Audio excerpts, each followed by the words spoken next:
Ora, em primeiro lugar, quero saudar aqueles especialmente que nos estão a acompanhar em diferido na internet, pelo YouTube, e queremos saudar todos esses irmãos, que são muitos e são todos preciosos, e Deus sabe quem eles são. E daqui a pouco, antes de começarmos o estudo propriamente dito, vamos também orar por eles. Mas entretanto vou pedir ao Márcio, que está aqui ao meu lado, para ler a primeira carta a Timóteo, capítulo 1.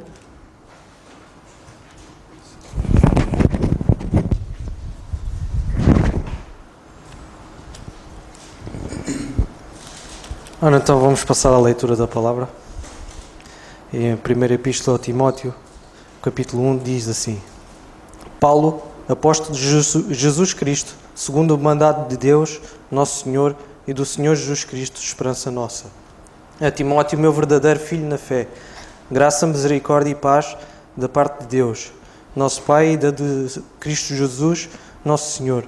Como te roguei, quando parti para a Macedónia, que ficasses em Éfeso, para advertires a alguns que não ensinassem outra doutrina, nem se deem a fábulas ou a genealogias intermináveis, que mais produzem questões do que edificação de Deus, que consiste na fé, assim o faço agora. Ora, o fim do mandamento é o amor de um coração puro, e de uma boa consciência, e de uma fé não fingida, do que, desviando-se alguns, se entregaram a vãs contendas, querendo ser doutores da lei, e não entendendo nem o que dizem, nem o que afirmam. Sabemos, porém, que a lei é boa, se alguém dela usar legitimamente.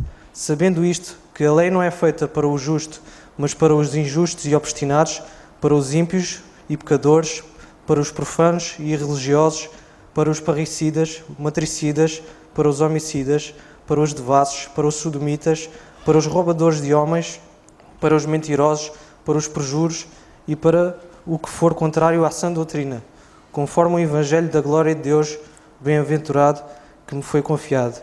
E dou graças ao que me tem confortado, a Cristo Jesus, Senhor nosso, porque me teve por fiel pondo-me no ministério.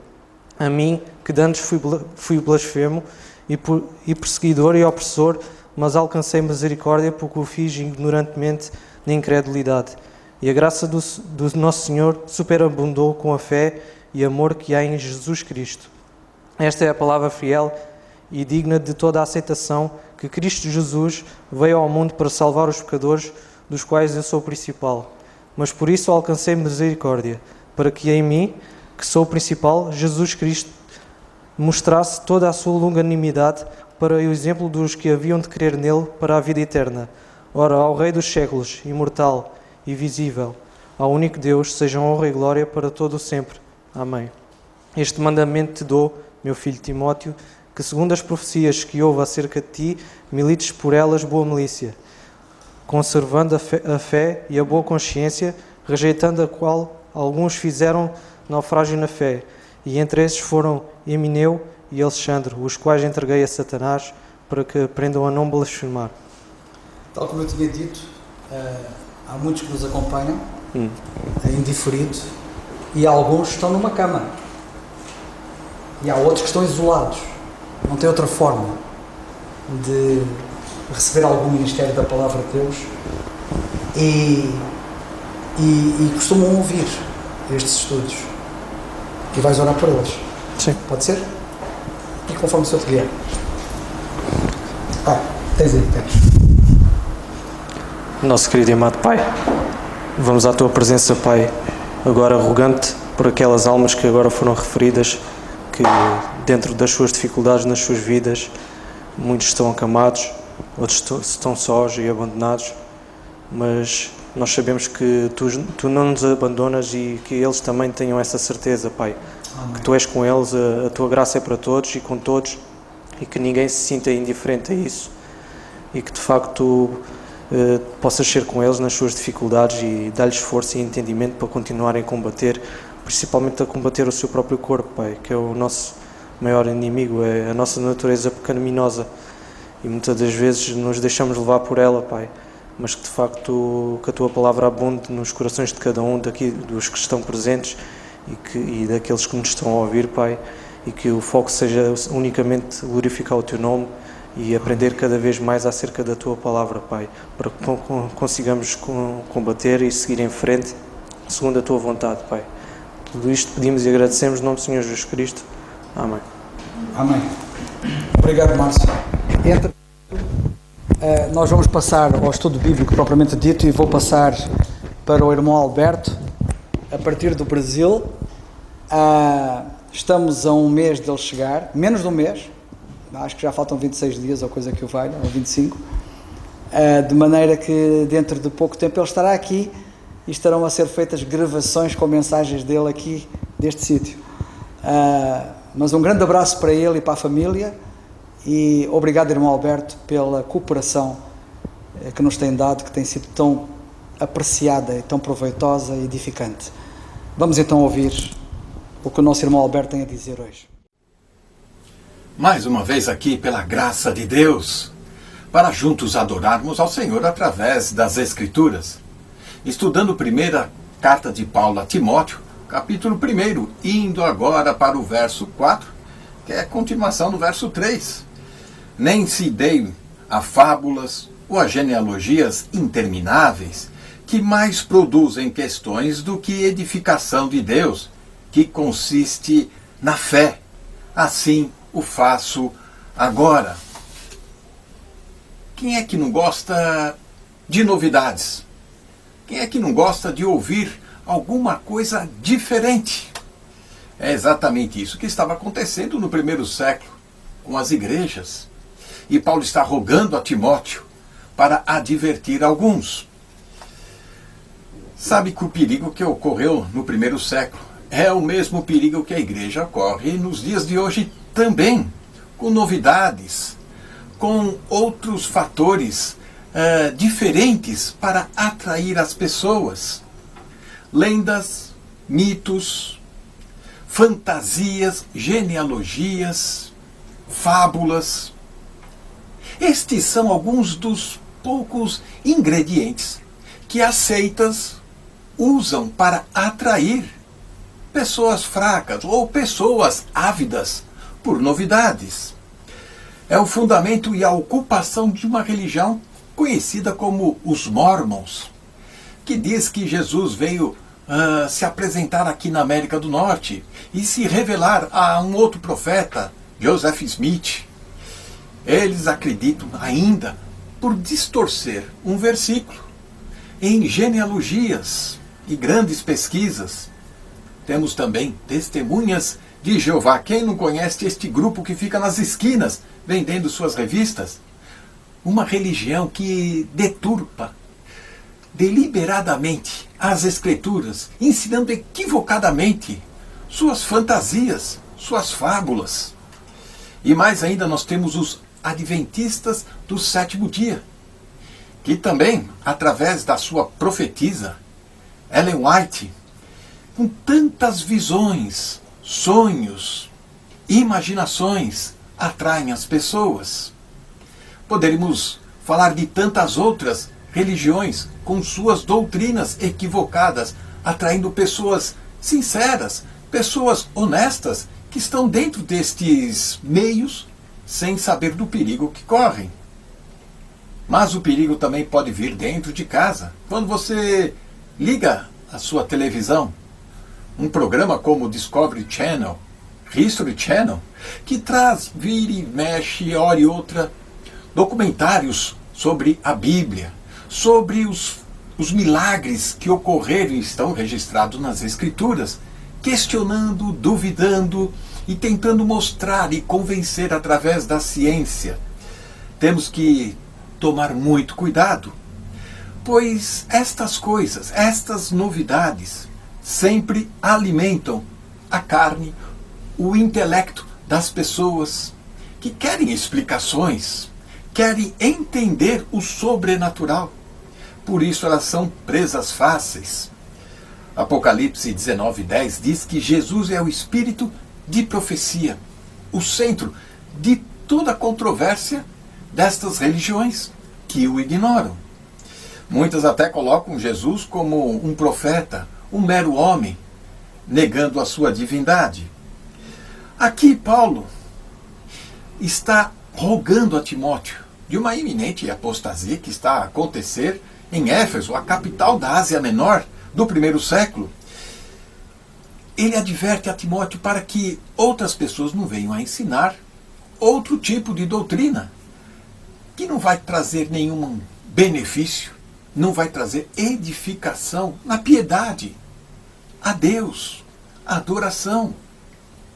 Paulo identificou, evidenciou, pelo menos, neste versículo podemos destacar duas fontes externas, duas fontes diferentes, que se infiltraram dentro da igreja e aí conturbaram toda a história. A primeira são as fábulas. Ele classifica como fábulas imaginações pretensiosas ou até especulações. Quantas pessoas não estão especulando sobre religião, sobre a Bíblia mesmo? Romanos 1, verso 21, na tradução brasileira, traz a palavra especulações. Porquanto, conhecendo a Deus, não glorificaram como a Deus, nem deram graças. Antes, se enfatuaram nas suas especulações, e ficou em trevas o coração insensato. Aquele que já estava propenso, com coração duro, é engolido pelas trevas. Essas imaginações, especulações, estavam sendo trazidas para dentro da igreja pelos gentios que estavam se convertendo ao cristianismo, vindo do paganismo. São ideias falsas provenientes da imaginação humana. São resultado, portanto, de uma incredulidade, de um coração indisciplinado. São pessoas que, vira e mexe, você encontra que diz: eu acho que isso é assim. Eu acho que aquilo é daquela maneira. Cuidado, as pessoas que se acham tanto acabam se perdendo. Outra evidência, outra identificação que o apóstolo Paulo traz e adverte a Timóteo está com relação a genealogias intermináveis que os judeus gostavam. E são exatamente estes judeus convertidos que trazem para dentro da igreja um pouco da lei. O guarda-sábado, os dízimos, as alimentações proibitivas, festas, dias sagrados, tudo mais. Os judeus, algo que era longo, esta genealogia, tendencioso, um tédio, também era cansativo e meramente por curiosidade, não edificava, não produzia um fruto digno de crescimento na fé. O que nós podemos destacar em Atos 17, no verso 21, o que acontecia com os atenienses, também estava acontecendo com a igreja de Éfeso, e pode acontecer com nós também. Pois todos os atenienses e estrangeiros residentes de nenhuma outra coisa se ocupam, senão dizer e ouvir alguma novidade. Atos 17, 21. Estas religiões crescem, prosperam, atraem, porque as pessoas gostam de ouvir novidades. Estas coisas não produzem nada de crescimento, não produz edificação. Pior ainda, são pessoas que usam um versículo para deturpar e trazer as suas imaginações. Pior ainda, são pessoas que cada vez mais misturam um pouco da verdade das Escrituras com as suas imaginações e mentiras para dar força ao seu argumento. Que o Senhor nos dê cada vez mais entendimento e inteligência espiritual para identificar o perigo que se apresenta diante de nós. Amém. Boa noite, irmãos. Eu queria partilhar convosco um pequeno pensamento que tem a ver um pouco com o versículo 3, mas que também, de alguma maneira, belisca um bocadinho no versículo 4. Acho que uma coisa tem a ver com a outra. É precisamente acerca desta questão da sã doutrina e da questão que o apóstolo fala aqui, das fábulas e de tudo aquilo que contamina muitas das vezes as Escrituras. Eu sempre ouvi dizer que os chefes de cozinha, eles dizem que para eles cozinharem e fazerem um bom prato, há uma das coisas que é o critério principal, que é o produto pelos quais eles vão fazer. Tem que estar o menos contaminado possível. Aliás, eles até fazem questão de ir à fonte mesmo. Eu já vi na televisão, o indivíduo vai mesmo ao agricultor, aquele que cultiva sem produtos químicos que possam contaminar o produto pelo qual ele vai usar. E daí o prato sai mais condimentado, sai mais saboroso, e só produz coisas boas no nosso organismo também. E costuma-se sempre dizer que, de facto, o segredo é esse. Os grandes chefes de cozinha dizem que o segredo é esse. Eu diria, irmãos, que o segredo do nosso crescimento espiritual é quando nós verdadeiramente conhecemos a mensagem que é-nos dada à Igreja Corpo de Cristo. Se nós começamos a fazer aqui misturas, depois vale tudo. Nós começamos a acreditar em mil e uma coisas e nós hoje somos contaminados constantemente. Eu só vou partilhar com os irmãos, que é uma coisa muito pessoal minha. Uma das coisas que eu gosto de ver é o programa dos animais. Gosto de ver as paisagens e a vida animal em si, mas eu cada vez mais estou a deixar de ter essa... Ao fim de 2 minutos eu já estou a dormir, porque eu já não consigo apreciar bem. Porquê? Porque há uma vontade imensa de nos fazer perceber que os animais têm sentimentos, de que igualar os animais ao humano. É uma coisa impressionante. Eu não sei se vocês já viram isso, mas cada vez mais está-se a criar estas novas doutrinas, ou sei lá o que eu possa dizer, estas ideologias, que depois contaminam-nos se nós nos deixarmos levar. Nós começamos a quase acreditar nisso. E se nós não estivermos alicerçados, isto é só um pequeno exemplo, mas se nós não estivermos de facto alicerçados e conhecermos o verdadeiro alimento, aquele que é puro, aquele que é são, aquele que não está contaminado, e esse, irmãos, a única maneira de conhecermos é através da palavra. Unicamente, não há outra maneira de podermos saber. A qualidade espiritual da amanhã depende da minha aproximação à Bíblia de uma maneira saudável. E para eu poder perceber isso, eu tenho que perceber qual é a mensagem que me é dada hoje. A palavra de Deus diz que os crentes, os santos, só podem crescer, só pode haver crescimento e perfeição se nós, de facto, conhecermos este Evangelho, o Evangelho da Graça.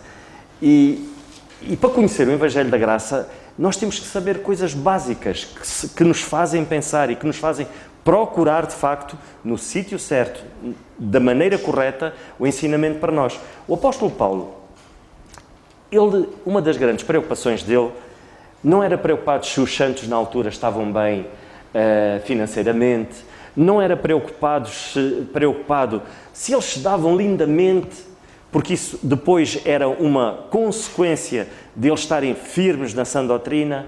Não era preocupado com a saúde deles, ele preocupava-se, mas essa não era a base da preocupação do apóstolo Paulo. A base da preocupação do apóstolo Paulo em relação aos crentes na altura era, de facto, se eles estavam firmes no conhecimento da verdade. E o apóstolo, na carta aos Colossenses, ele fala acerca disso. Ou seja, a grande preocupação dele era, de facto, se eles estavam bem alicerçados. Porque ele diz assim, em Colossenses, no capítulo 1 e no versículo 9, ele diz: por esta razão nós também, desde o dia em que ouvimos, não cessamos de orar por vós e pedir que sejais cheios do conhecimento da sua vontade em toda a sabedoria e inteligência espiritual. Essa era a preocupação dele, era por isso que ele orava.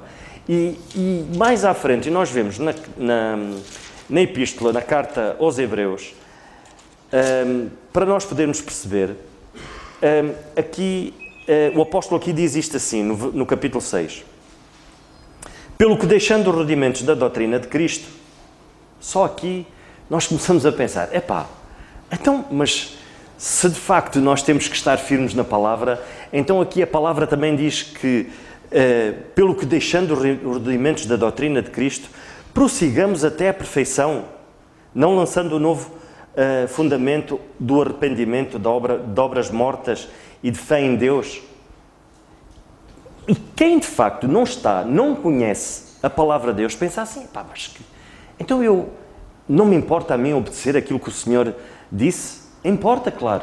Mas nós temos que perceber verdadeiramente qual foi a última vez que o Senhor Jesus Cristo falou. A última vez que o Senhor Jesus Cristo falou não foi aos 12. E aqui a passagem refere-se precisamente a isso. Nós não devemos seguir aquilo que o Senhor Jesus Cristo lançou à igreja no Evangelho do Reino. Em que o que é que eles tinham que fazer?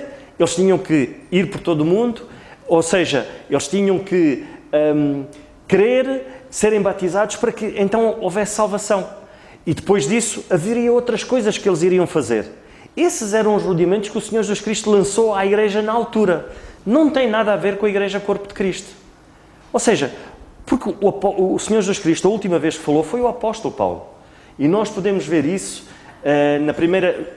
Não vamos muito mais longe. Nós lemos logo aqui, neste capítulo de Timóteo, quando nós vemos o próprio Timóteo dizer isto, no versículo 11. Conforme o Evangelho da glória de Deus, bem-aventurado que me foi confiado. Ou seja, nós lemos em Gálatas, no capítulo 1, no versículo 11 e no versículo 12, nós vemos que o apóstolo Paulo não recebeu de homem algum, mas diretamente do Senhor Jesus Cristo. O Senhor Jesus Cristo falou-lhe, deu-lhe esta nova incumbência, esta mensagem à igreja. Era ele que de facto iria trazer-nos esta mensagem. A última vez foi o apóstolo Paulo. E aqui em Hebreus está a dizer, olha, vocês, cuidado, porque se querem crescer, se querem que haja aperfeiçoamento, não é aquilo que o Senhor Jesus Cristo falou à igreja no Evangelho do Reino, mas sim, da última vez que ele falou ao apóstolo Paulo, sim, esse é o Evangelho que nos faz crescer, esse é o Evangelho que faz com que nós possamos, de facto, na perfeição, entender a mensagem que o Senhor quer nos dar hoje. Irmãos, há pontos básicos pelos quais nós devemos aprofundar o nosso estudo na palavra. Perceber, de facto, quando é que a Igreja Corpo de Cristo começou. Quando é que a Igreja Corpo de Cristo começou? Devemos analisar isso. Aqui, este primeiro capítulo de Timóteo responde-nos, dá-nos resposta a quase tudo. E uma das coisas que diz o apóstolo Paulo, quando ele diz aqui, esta é uma palavra fiel, no versículo 15, e digna de toda a aceitação, que Cristo Jesus veio ao mundo para salvar os pecadores, dos quais eu sou o principal. Ou seja, quando esta palavra de principal, que é no grego, que quer dizer protos, que significa protótipo. Ou seja, ele foi o primeiro. Ele foi, de facto, a conversão do apóstolo Paulo. Quando se dá a conversão do apóstolo Paulo, aí começa, de facto, então, a mensagem. O Senhor, quando traz a mensagem ao apóstolo Paulo, aí começa o anúncio e o crescimento, dá-se o crescimento da Igreja Corpo de Cristo. Com a conversão do apóstolo Paulo. É impossível... Como é que... Porque muitos alegam que antes disso a Igreja Corpo de Cristo teria começado antes. Então, quer dizer, que começou em Atos 2. Nós vemos que a Igreja Corpo de Cristo era um mistério. Os profetas, ninguém conhecia. O Senhor não revelou a ninguém. E nós já falamos nisso tantas vezes, irmãos. Mas Joel, o profeta Joel, anunciou e disse... Em Atos 2 ele fala acerca dessa questão, de que aquilo que estava a acontecer já tinha sido profetizado. Então é impossível que a Igreja tenha começado ali. Então, irmãos, sejamos sábios, possamos inteligentemente procurar através das Escrituras aquilo que nos é dito, aquilo que é a mensagem que é dita e que nós devemos receber como verdade para podermos crescer em conhecimento, para podermos ser mais perfeitos naquilo que o Senhor nos incumbiu, na tarefa que o Senhor nos incumbiu, que é anunciar o Evangelho da graça, o Evangelho da reconciliação. Como é que eu vou anunciar uma coisa que eu não tenho a certeza? Não estou alicerçado. Um professor, para dar aulas, tem que saber a matéria que vai dar, tem que ter conhecimento daquilo que está a ensinar. Então, como é que nós poderemos querer anunciar? É uma responsabilidade enorme, irmãos. Nós somos embaixadores de Cristo.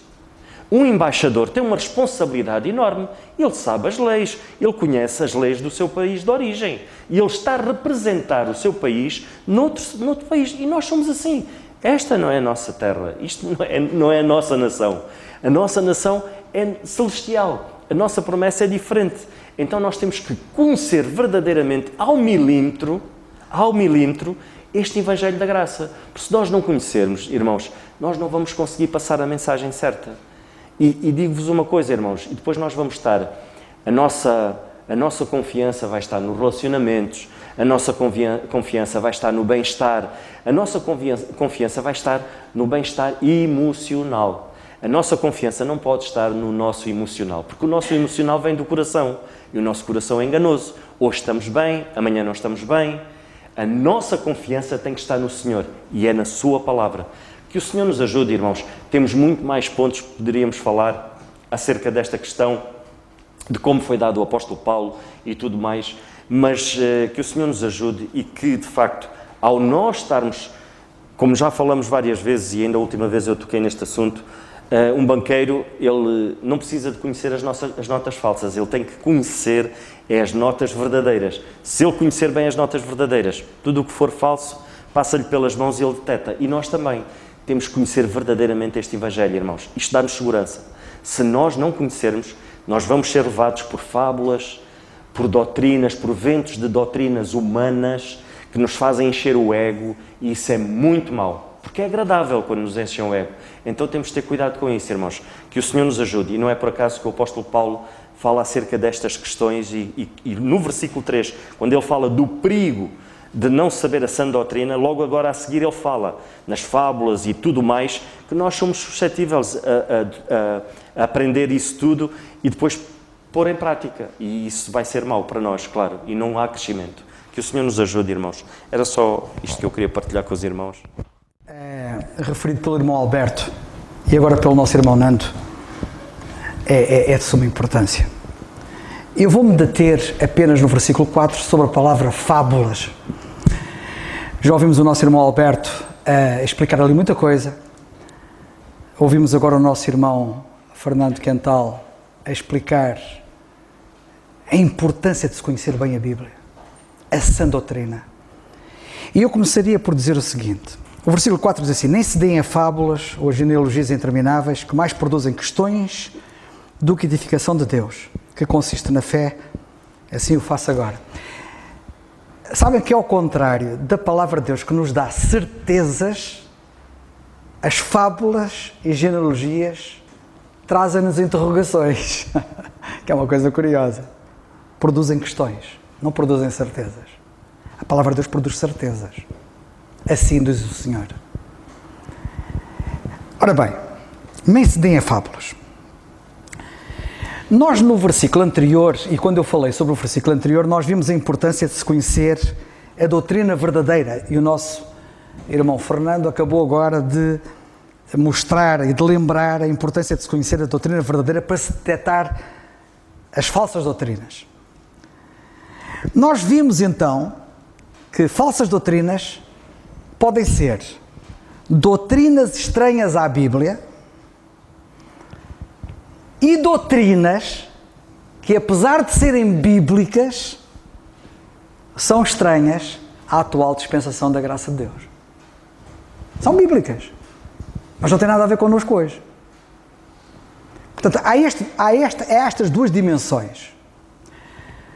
Quando, por exemplo, ouvimos, e isto foi referido pelo irmão Alberto, acerca dos Mormons, só apenas como um exemplo, eles introduziram coisas que estão fora da Bíblia. Aliás, até tem um livro, que para eles ainda é mais importante do que a própria Bíblia, chamado o Livro do Mormon. Fala de coisas que não estão na Bíblia, como o anjo Moroni e outras coisas mais que me dispenso aqui de comentar. Mas depois temos as falsas doutrinas, que são doutrinas que, apesar de bíblicas, não estão em vigor hoje. E se forem praticadas hoje, estamos a incorrer no erro e na falsidade, porque não é genuíno para o tempo em que estamos a viver. Por exemplo, oferecer animais em sacrifício é uma doutrina bíblica, certo? Pois é. Mas hoje não está em vigor. E por isso, se há alguém a divulgar tal doutrina, está a divulgar uma falsa doutrina. Apesar de bíblica. Mas hoje, ensinar isso é ensinar uma doutrina errada para hoje e, portanto, falsa. O mesmo se aplica às práticas da circuncisão, se aplica ao batismo na água, se aplica ao dízimo, se aplica aos dons de curar, etc, etc, etc. A lista é muito longa. Mas para além das falsas doutrinas, que combatem a sã doutrina, e elas podem ser analisadas duplamente, como eu procurei mostrar, doutrinas falsas que são bíblicas e doutrinas falsas que não são bíblicas. Há outra questão que o apóstolo agora introduz no versículo 4. Fábulas. O que são fábulas? As fábulas significa contos. São contos. Há muita gente que anda pelos contos. São normalmente histórias fantásticas, a que alguns se agarram e que fazem delas a sua doutrina, que é uma coisa curiosa e que é contrário à sã doutrina, e portanto é preciso ter muito cuidado. Quando o leitor de português da atualidade lê aqui na Bíblia a palavra fábulas, tem a tendência de pensar nas fábulas de animais. Correntemente na língua portuguesa é o que se pensa quando se fala em fábulas. Fábulas de animais para crianças. Mas essas fábulas de animais para crianças são ilustrações. Enquanto que a palavra grega no original, que é aqui traduzida por fábulas, significa simplesmente contos, histórias, contos fantásticos. Aliás, literalmente, a palavra no original é a palavra que deu, por evolução, a nossa palavra mito. São mitos. Quantos há agarrados a mitos e não à sã doutrina? Temos de ter cuidado. Quantos contos nós ouvimos por aí na cristandade a quererem fazer fé no seu valor, a querer dar uma importância desmedida a esses mesmos contos. Mas nós, irmãos, temos que peneirar tudo pela palavra de Deus. Quem não passar no crivo da palavra de Deus está reprovado. A palavra de Deus, que como temos dito aqui muitas vezes, ainda agora também ouvimos alguma coisa, tem que ser bem manejada. É a palavra de Deus bem manejada, porque não é só, tem que passar no crivo da palavra de Deus. Oferecer sacrifícios de animais, como já vimos, é bíblico, passa no crivo da palavra de Deus, mas não passa no crivo da palavra de Deus bem manejada. Bem, espero que tenham compreendido. Essas histórias realmente nada provam, mas há muita gente que se guia pelas histórias e sentem uma certa segurança nas histórias, pensando que as histórias em que acreditam é que têm força, é que têm valor, até mais do que a própria Bíblia, o que é um erro. O que é que nós ouvimos? E tal aconteceu. Eu senti, eu vi. Não é isso que eles dizem. E o que é que vocês vão responder? E tal, ele até foi ao céu em vida e voltou. E viu coisas fantásticas. E aquele indivíduo estava mesmo com um problema e ficou mesmo curado. E alguém pode negar isso? Ele viu, ele sentiu, ele sonhou. Se tais experiências, quaisquer que elas sejam, ferirem a verdade das Escrituras bem manejadas, as verdades das Escrituras reveladas na atual dispensação da graça de Deus, como o nosso irmão Fernando há bocado explicou, tratam-se de experiências enganosas e perigosas. Temos de ter muito cuidado. Isto inclui, por exemplo, e para falar no exemplo extremo, as supostas aparições de Fátima. Que autoridade tenho eu para dizer ao católico que as supostas aparições de Fátima estão erradas, se eu advogo visões hoje em dia? Se é possível ter visões e revelações desse género, Não tenho autoridade nenhuma para falar de Fátima e dizer que não, aquilo lá não pode ter acontecido. Paulo disse em Gálatas, capítulo 1, versículos 6 a 9: maravilho-me de que tão depressa passasseis daquilo que vos chamou à graça de Cristo para outro evangelho, o qual não é o outro, mas há alguns que vos inquietam e querem transtornar o evangelho de Cristo. Mas ainda que nós mesmos, isto é tão solene, que o apóstolo diz, depois de ter recebido a revelação que Deus lhe deu, ainda que nós mesmos ou um anjo do céu vos anuncie o outro evangelho, venha a Virgem que apareceu lá não sei onde, ou outra revelação qualquer, de Joseph Smith, do anjo Moroni, ainda que nós mesmos ou um anjo do céu vos anuncie outro evangelho além do que já vos tenho anunciado, seja anátema, ou seja, seja maldito. Assim como já vos dissemos, agora de novo também vos digo, que se alguém vos anunciar outro evangelho, além do que já recebestes, seja anátema. Todos nós conhecemos a história de Eutico. E perguntam vocês, e quem é Eutico? Bem, eu espero que os jovens que estejam aqui esta noite saibam quem é Eutico, porque era um jovem na Bíblia, e a gente tem que conhecer os jovens da Bíblia. Os jovens devem conhecer os jovens da Bíblia. E Eutico era um jovem. Eutico estava um dia com outros crentes, num piso superior, a ouvir a palavra de Deus pregada por Paulo. E ele estendeu a prática da pregação até tarde. De tal maneira que o Eutico estava sentado numa janela, adormeceu, desequilibrou-se e caiu lá abaixo. E morreu. Sabem o que é que eles fizeram?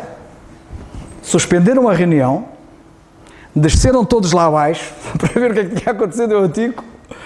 O Eutico estava morto. E naquela altura ainda havia o dom de operar milagres. E Deus usou Paulo e o Eutico voltou a viver. Diz a Bíblia que a seguir voltaram todos outra vez para cima, incluindo o Eutico.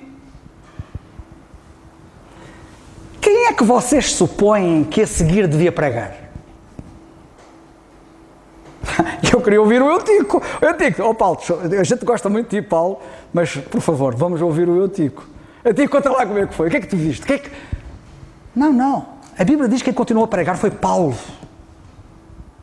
Porquê?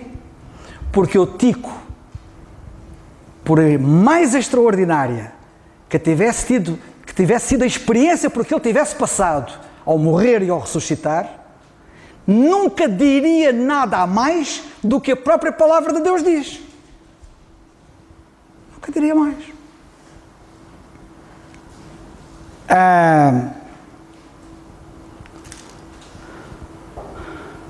Tudo o que ele dissesse não acrescentaria nada ao que estava na palavra de Deus. Sabem que acrescentar à Bíblia é muito grave. E também se acrescenta muito à Bíblia neste aspecto. Olhem o caso dos Mormons, o livro do Mormon. E olhem todas essas experiências fantásticas que alguns dizem que veem, que experimentam, etc. e que eles contam. Quem é que não conhece aquela expressão, os mais velhos, né? Os mais novos não devem conhecer.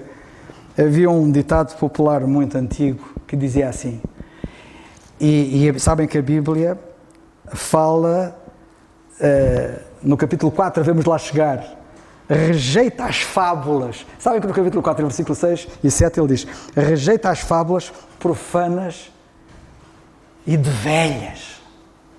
Eram particularmente as velhas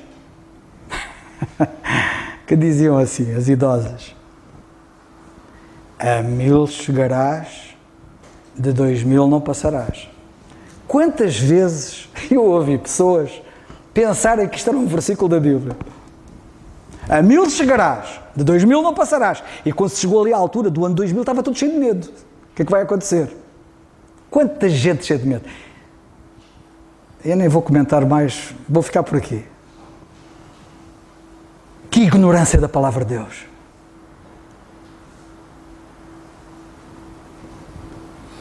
Fábulas, mitos, contos extraordinários e fantásticos. O apóstolo Paulo disse assim no capítulo 4, versículos 2 a 4, que pregues a palavra, instes a tempo e fora de tempo, redarguas, repreendas, exortes com toda a longanimidade e doutrina. É o que nós estamos aqui a fazer. Porque virá tempo em que não sofrerão a sã doutrina, mas tendo comichão nos ouvidos, amontoarão para si doutores, conforme as suas próprias concupiscências. Ou seja, vão ouvir aquilo que querem ouvir, não aquilo que precisam de ouvir. E desviarão os ouvidos da verdade, voltando às fábulas. Cá está. A doutrina ou o ensino da Bíblia é que deve condicionar, tomem bem atenção, as nossas experiências. É a doutrina, é o ensino da Bíblia, é a sã doutrina que deve condicionar as nossas experiências. Não podem ser as nossas experiências a condicionar o ensino da Bíblia. E o que nós vemos na cristandade é experiências a condicionarem o que a Bíblia ensina. Não pode ser.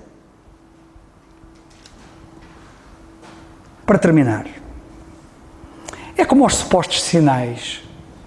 Quem é que não tem ouvido falar nos sinais? Cristo está aí a vir. Olha, está a acontecer este sinal. Guerras, rumores de guerras, pestes, etc. Tremores de terra. Guerras. E alguns dizem, são os sinais. Que sinais? Vocês sabem há quanto tempo é quando ouviram falar nisso? Desde que me converti. E por aquilo que eu tenho lido, ao longo dos tempos e das gerações, ao longo de séculos, muitos mal informados andam a falar disto. Sabem o que é que eles fazem? Desacreditam a Bíblia. Porque nada daquilo é verdade. Durante a Segunda Guerra Mundial andavam alguns a dizer que aquilo era já a grande tribulação, que eram os sinais, que estava-se a cumprir, que Cristo vinha logo aí, e depois a guerra acabou. E houve um pregador americano que tinha ido aos ingleses à Inglaterra a falar acerca disso. Quando a guerra acabou, os ingleses chamaram-no. Agora venha cá explicar o que é que aconteceu. Que vergonha, não é? É como os supostos sinais da vinda de Cristo. Prezados irmãos, isto tem que ser dito. Hoje não há sinais. Nenhum sinal hoje está a acontecer. Nenhum sinal vai acontecer. Aquilo que o Nando disse há bocado disse muito bem. Em Pentecostes, em Atos capítulo 2, não era corpo de Cristo. Porque o que estava a acontecer em Atos 2 era o cumprimento de uma profecia de Joel. E o relógio profético na dispensação da graça parou. Não há cumprimento de nenhuma profecia. Não há cumprimento de nenhum sinal. Os sinais, diz a Bíblia, são dirigidos ao povo dos sinais. E o povo dos sinais é Israel. Porque, diz Paulo aos Coríntios no capítulo 1, versículo 22, os judeus pedem sinal. Nós não somos judeus. Logo, escusam de dizer que este ou aquele acontecimento que está a acontecer aqui ou ali é um sinal, porque não é. Eu penso que isto pode ter ajudado a alguma coisa e é muito importante estar a ensinar isto. Cuidado com os mitos. Há muitos contos fantásticos.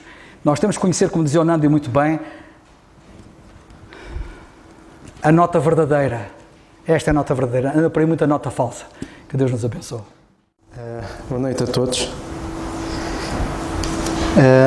Queria só dar um pequeno pensamento, ver se não me estendo muito, ainda aqui um pouco no contexto do versículo 3 e 4,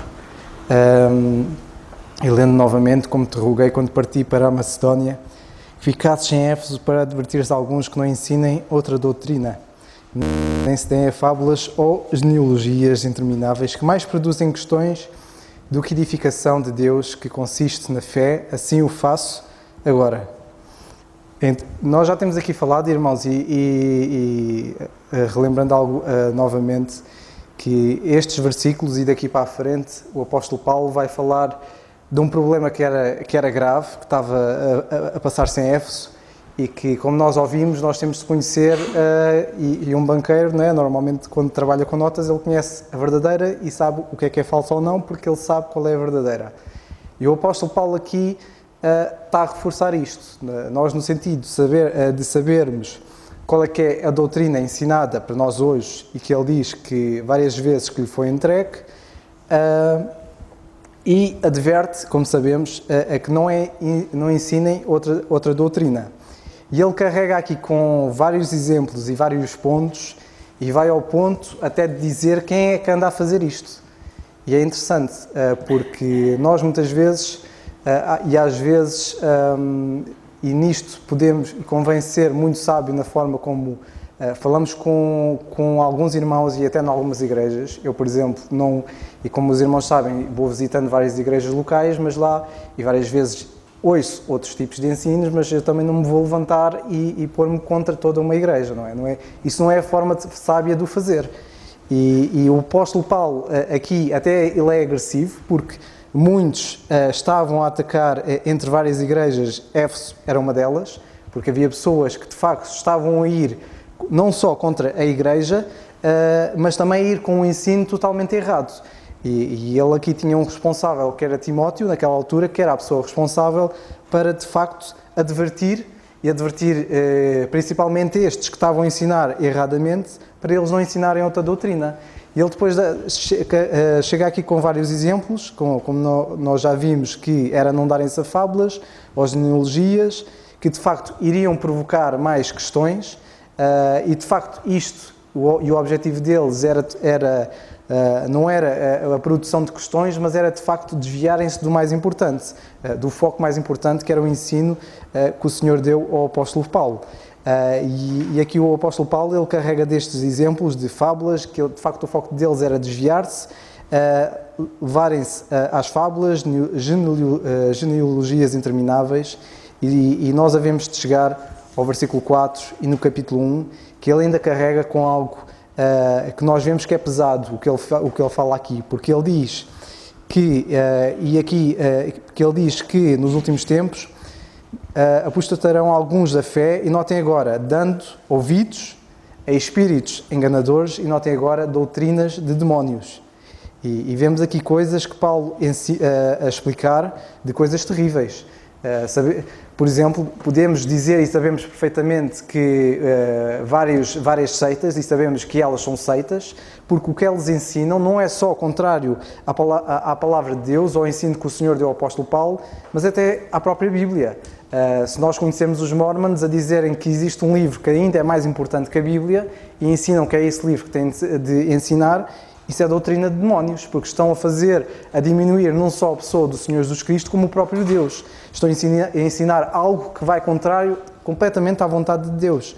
E sabemos que tudo o que vai contrário à vontade de Deus não é dele. E vemos seitas como os Mormons, as Testemunhas de Jeová, até os Adventistas do Sétimo Dia, e que todos eles ensinam algo que é estranho, que é contra completamente a palavra de Deus, que choca contra a palavra de Deus. E de facto ele continua que pela hipocrisia de homens que falam mentiras, que de facto o que é contrário à palavra de Deus não pode ser não podemos dizer que é verdade, que ele diz que pela hipocrisia deles falam mentiras, que têm a sua própria consciência cauterizada, e ele continua que proíbem o casamento, como tem acontecido em algumas igrejas já, até irem ao ponto de distorcer o casamento, que o casamento já não é entre homem e mulher. De algum ponto que Paulo tem falado e que já vimos em Colossos, da parte do que envolvia as comidas, e que Paulo fala lá, se não me engano, e também em Romanos, que ele fala aqui de abstinência dos manjares que Deus criou para os fiéis e para os que conhecem a verdade, a fim de usarem deles com ações de graça. E vemos aqui o apóstolo Paulo, de facto, a ir a este ponto, e esta carta menciona tudo isto, a forma que todos aqueles que são contrários à doutrina, não só não conhecem a lei, porque ele diz que no versículo 7 do capítulo 1, querendo ser doutores da lei, não entendendo nem o que dizem, nem o que afirmam, ou seja, muitos destes, já nesta altura, não só desviaram-se da doutrina, não só começaram a desviar-se, como até ao ensinarem a própria lei e fazendo-se doutores, eles nem ensinavam corretamente, eles nem sabiam o que estavam a ensinar. Até mesmo a tentarem focar-se para a lei, distorciam-na completamente. E faziam de algo que Paulo diz que a lei é boa, e diz que é boa se alguém dela usar legitimamente, ele mostra que todos esses próprios, até da lei, não estavam a usá-la nem a falar ou a ensinar legitimamente. E vemos que, de facto, tudo aquilo que vai contrário ao que o Senhor tem para nós hoje é algo que nós devemos rejeitar e evitar. E vem aqui outro ponto que ele fala em várias pessoas, que ele diz, olha, este indivíduo está a ensinar isto errado, vocês evitem. Vocês não... Por exemplo, se eu disser que hoje fui, ou ontem fui a um restaurante e odiei a comida, fiquei com uma gastroenterite, vocês se calhar vão querer saber qual é que é o restaurante, que é para não lá irem, que é para não calhar vocês acidentalmente irem a esse restaurante e ficarem também com uma gastroenterite ou pior, não é? Normalmente, quando há alguma coisa que é má, a pessoa quer saber que aquilo é mau, que aquilo não vai fazer bem, só vai prejudicar, para quê? Para evitar e nós evitarmos que sejamos prejudicados. E Paulo estava aqui preocupado não só com Timóteo, mas também a apontar aquelas pessoas, o que estão a fazer, estão a ensinar algo que é contrário à doutrina que o Senhor me deu. E de facto ele ainda vai ao ponto de tentar corrigi-los, de tentar de facto levá-los e endireitá-los para o caminho correto, e ao ponto de ele dizer na segunda epístola e nos últimos capítulos, capítulo 4 e no versículo 14, em que ele diz: Alexandre o latoeiro, ele diz: causou-me muitos males, o Senhor lhe pague segundo as suas obras. Ele depois diz a Timóteo também: guarda-te também dele. Porquê? Porque resistiu muito às nossas palavras. Ou seja, ele sabendo quem era, ele tentou endireitá-los, mas eles resistiram e ele disse: olha, guarda-te dele.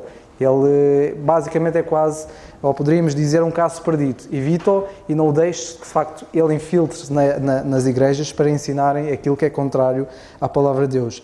E de facto vemos que o apóstolo Paulo tinha esta preocupação de fazer com que o Evangelho da Graça de Deus fosse proclamado e ensinado corretamente. Daí ele preocupar-se em ensinar a doutrina correta e a mostrar os vários exemplos que nós temos que chegam ao ponto de ir de ensinos e doutrina de demónios. E vemos então ele a falar, por exemplo, de Himeneu e Alexandre, que ele diz que os entregou a Satanás para quê? Para eles aprenderem a não blasfemar.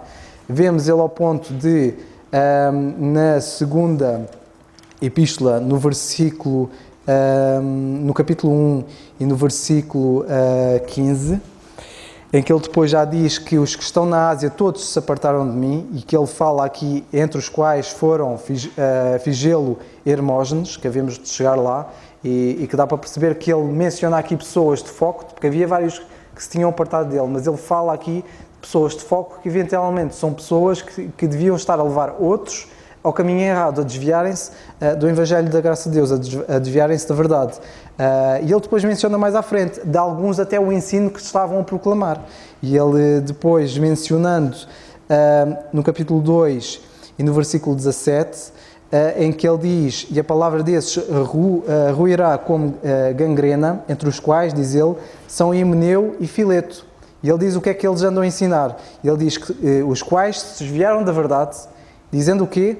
Dizendo que a ressurreição era já feita e perverteram a fé de alguns. E então nós vemos aqui Paulo a mencionar pessoas específicas e a dizer: cuidado com estes, porque estes estão a perverter a fé, eles desviaram-se da verdade, eles apartaram-se de mim, eles blasfemaram e no fundo eles foram contra a palavra de Deus que de facto nos foi dada para nós hoje e que estão a ensinar todo o tipo de ensino que é contrário à palavra de Deus e que é prejudicial para as nossas almas, porque isto depois tem impacto direto dele. E o exemplo, por exemplo, de a proibição do casamento, ordenar a abstinência de manjares, coisas do género, de coisas que nós temos de comer e não podemos comer, algo que ele falou em Colossos de guardar dias, as filosofias vãs, por aí fora, que vemos que nós não só devemos ter cuidado connosco, que Paulo diz para Timóteo ter cuidado dele e de outros, e que de facto vemos o quão importante é nós conhecermos,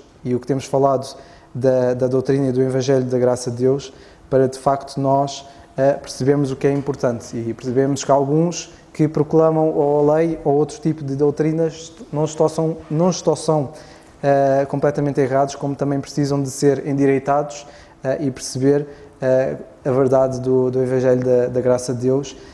E perceberem que a lei também hoje não é para ser cumprida, porque o apóstolo Paulo diz: o fim do mandamento é o quê? é o amor de um coração puro, de uma boa consciência e de uma fé não fingida, que ele diz que, desviando-se alguns, se entregaram a vãs contendas. Que de facto, irmãos, continuemos a estudar esta carta, que tem muita coisa para nos ensinar e que temos aprendido até aqui e que nos ajuda a nós permanecermos no Evangelho da graça de Deus, na verdade que nos foi dada hoje, para de facto nós não só ensinarmos corretamente e sermos beneficiados com isso, mas também isso ajudar-nos a viver como Deus quer que nós vivamos hoje. Muitas vezes perguntamos qual é a vontade de Deus para nós. Se calhar temos que começar pela doutrina, para perceber qual é a vontade de Deus para nós e o que é que nós temos de fazer, não é? Porque de facto o Senhor tem muita coisa para nós fazermos, para nós aprendermos, para crescermos, mas isso só vem do estudo de facto correto e o entendimento do que Deus tem para nós hoje. Que o Senhor nos ajude, nos abençoe e que de facto daquilo que ouvimos hoje possamos aprender, entender e aplicar. Para nós terminarmos mesmo, só gostava de dizer uma coisa que eu não disse na altura e que me parece que é muito relevante, que é o seguinte. Eu disse que hoje não há sinais, certo? A pergunta que naturalmente se levanta é, então como é que é hoje? Hoje é assim, o Senhor pode vir hoje, agora, como já podia ter vindo há 2000 anos. Só a graça de Deus é que não tem permitido que Ele tenha vindo. Ele está a estender a graça ao máximo. O apóstolo Paulo já estava à espera do Senhor nos dias dele. Nós, os que ficarmos vivos para a vinda do Senhor, nós, ele também, ele esperava estar vivo quando o Senhor vier. Portanto, era só isto. Vamos terminar com a oração. Vamos ficar de pé, por favor.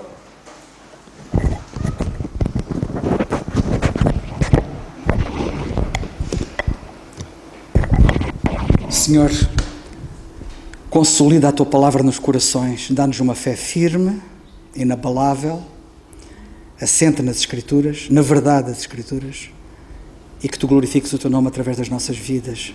Ajuda esta igreja local, ajuda os mais novos, levanta homens e mulheres aqui que ergam a bandeira das Escrituras sempre mais alto, qualquer experiência ou emoção, ou quer que seja. Te pedimos no nome do Senhor Jesus Cristo. Amém.